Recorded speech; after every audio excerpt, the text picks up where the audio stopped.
శిరీష్ రెడ్డి ఎట్టి పరిస్థితుల్లో 3 సెక్టార్లో ఈ 3 సెక్టార్ మీటింగ్లో కూడా 1వ తారీఖు నుంచి బంద్ చేస్తున్నాను. అది నిజం కాదా? ఇదంతా ఒక ఎత్తు. మీకు ముఖ్యమైన విషయం మీకు చెప్తున్నాను.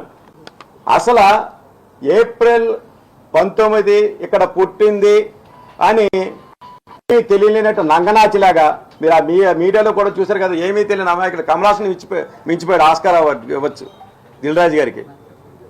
అందులో చూడండి ఆయన యాక్చువల్గా మీకు ఇదంతా జరిగింది గతంలో తెలంగాణ ఫిల్మ్ ఛాంప్. దీని సారాంశం ఏంటంటే 21 మే 2024 ఇందులో మీరు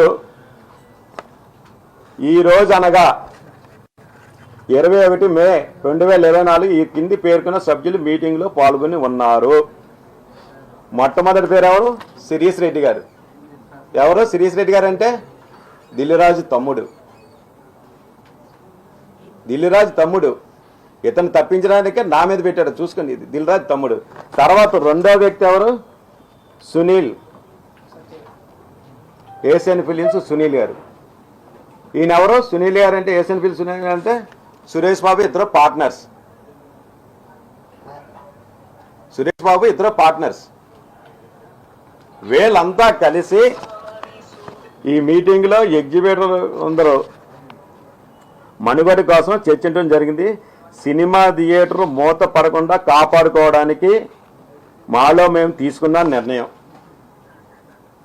చూడండి, ఏ సినిమా 20 కోట్ల సినిమా ఎంత పర్సంటేజు, మళ్ళీ 10 కోట్ల సినిమా ఎంత పర్సంటేజు, 10 కోట్ల లోపు సినిమా ఏ పర్సంటేజు, అది కాకుండా గమనిక పెద్ద మరియు మీడియా సినిమాలకు గాను 2% నెగోసియేషన్స్ అంగీకరించబడింది. అనగా 73% ఆఫ్ డిస్ట్రిబ్యూటర్, 27% ఆఫ్ ఎగ్జిబిటర్.